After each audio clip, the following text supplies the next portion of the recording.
Por maioria de votos, os ministros do Supremo Tribunal Federal decidiram que não é necessário autorização judicial para a Receita Federal ter acesso a dados bancários dos contribuintes. Prevaleceu o entendimento de que a Lei Complementar 105 de 2001 não autoriza a quebra de sigilo bancário, mas sim a transferência de sigilo bancário para o fiscal, ambas protegidas contra o acesso de terceiros.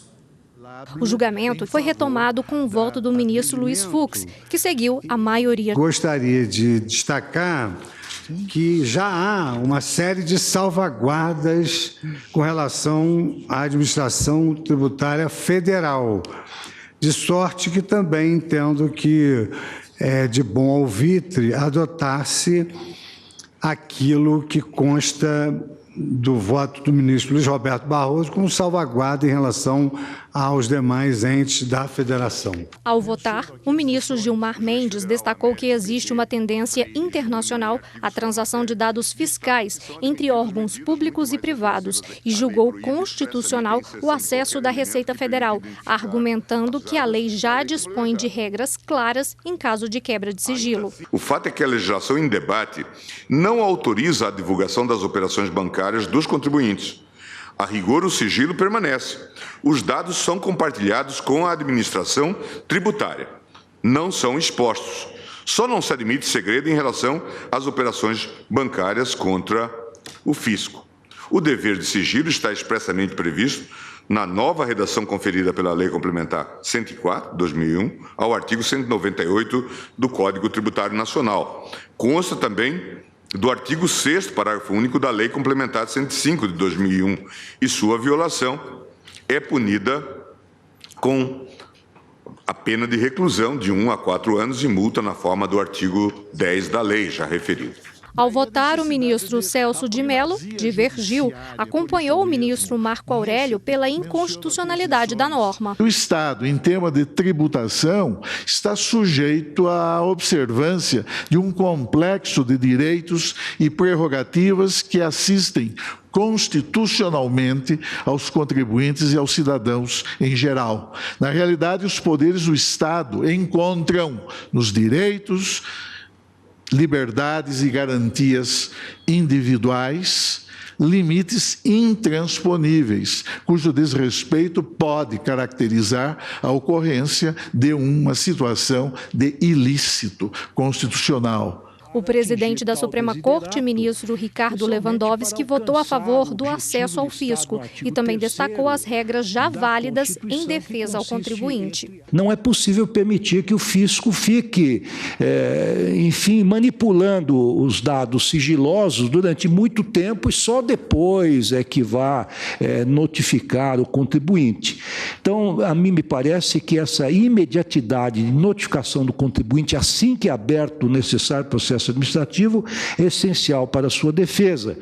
E continuo dizendo, ao qual se assegurará o mais amplo acesso aos autos, garantindo-lhe o direito à extração de cópias de quaisquer documentos ou decisões, de maneira a permitir que possa exercer a todo tempo o controle jurisdicional dos atos da administração, segundo atualmente expõe a Lei 9.784 de 1999, que também pode ser eventualmente revogada no futuro.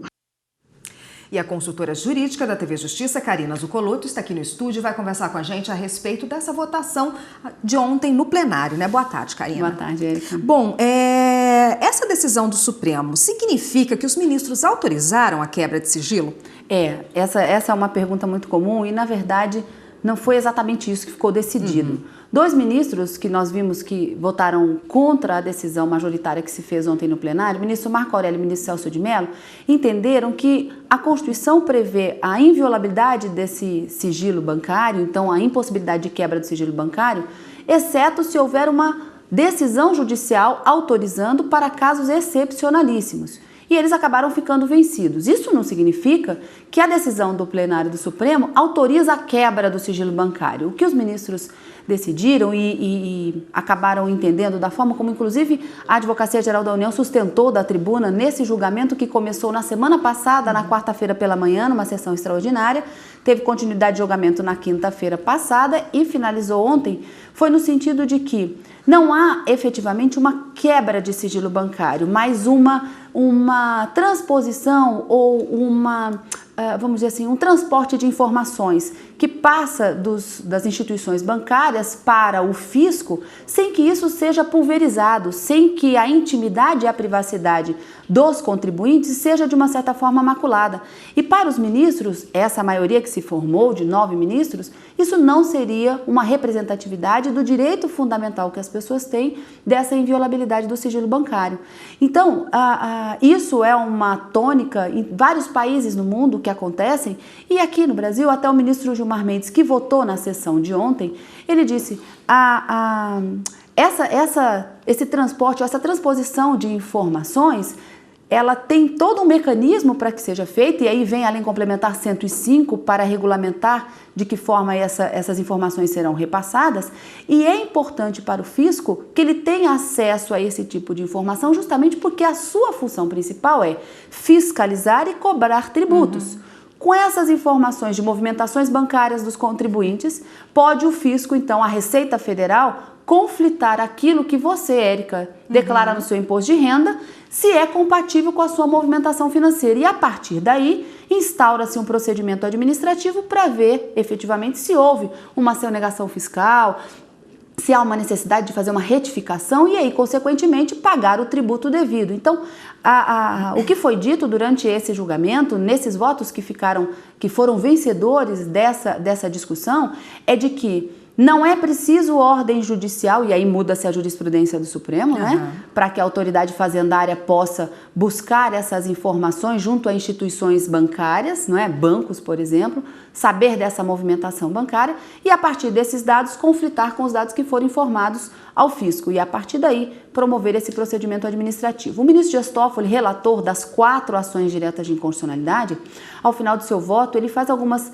recomendações, na verdade, dizendo que estados e municípios, para ter acesso a essas informações, eles precisam primeiro regulamentar no âmbito estadual e municipal, assim como a União já fez em razão de um decreto de 2001, a Lei Complementar 105 é de 2001, e a União editou um decreto para viabilizar esse procedimento na busca dessas informações. E o ministro disse, estados e municípios têm também que editar um decreto para regulamentar, com o foco sempre em proteger e preservar a intimidade desse contribuinte. Então, uma das recomendações era de que essa busca pela informação teria que ter uma pertinência temática com aquele tributo que busca ser elucidado, vamos dizer assim, ou que seja cobrado. O contribuinte ele tem que ser previamente notificado caso haja instauração de um processo administrativo para apurar eventualmente essa divergência de informações. Enfim, uma série de recomendações que essas legislações têm que tomar cuidado e se acautelar quando o assunto é essas informações prestadas para o fisco. Mas isso não implica, como você me perguntou no início, em quebra do sigilo bancário.